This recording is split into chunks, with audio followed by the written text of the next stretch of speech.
been here, we've grown to approximately 52,000 followers on regular NewsHour, 53,000 followers on regular Twitter, and approximately 11,500 fans on Facebook.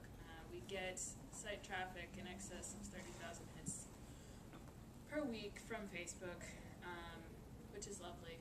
And we also have approximately that many exposures on Facebook every day. Or for every piece, we post a piece an hour, 18 hours a day, approximately. Sometimes more if we have staff, if there's news, if people want to stay up all night, that kind of thing. Hulu is actually the best aggregate for us because it pulls in the full show, as you can see here, and all of the segments. So, like Paul Solomon's been in Europe for 2 weeks, so all of his segments are chopped up, and you can watch the whole episode, which isn't something that is as easy to do on the PBS site, mostly because we're struggling against the PBS structure.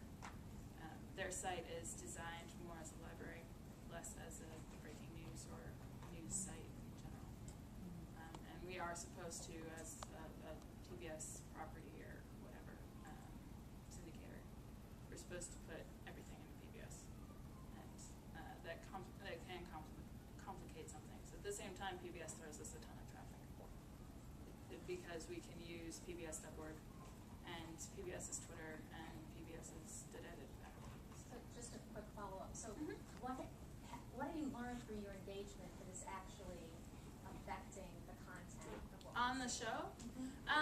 We did do, we're working up to letting online affect the show.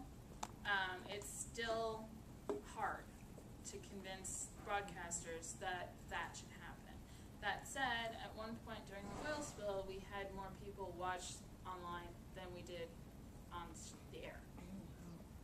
And that was a day of turnaround. That was a day where, okay, online may influence.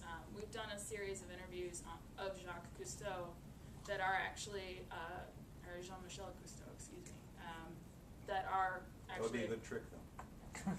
Holographic. Zombie. But yeah, the Jean-Michel Cousteau interview was chopped up into 3 parts for broadcast. It was shown as one online. And we're starting to do that more. There's also NewsHour Connect, which is a very, very new project that'll come out about next month sometime, depending on how fast we can launch it. That is aggregating the best broadcast segments from around the country. And that in turn is we're supposed to pull at least a piece or 2 pieces a week from those stations onto the air. And we're going to find those online, so I think that's one of the ways that we're really impacting. Another thing is we did do our first YouTube, we did a partnership with YouTube and Google and BP actually, and we did an online exclusive 1-hour special of BP's new CEO, Bob Dudley, about 3 weeks ago.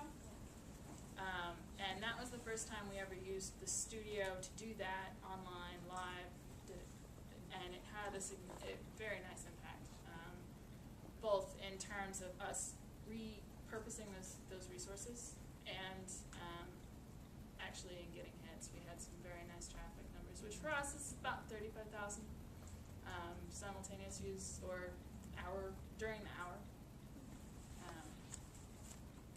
Since we've had social media, since we've really been watching the social media numbers, it's been about 35,000 hits, between 30 and 35,000 from Facebook a week, which is very nice, and instant gratification, and so very trackable, which we really enjoy.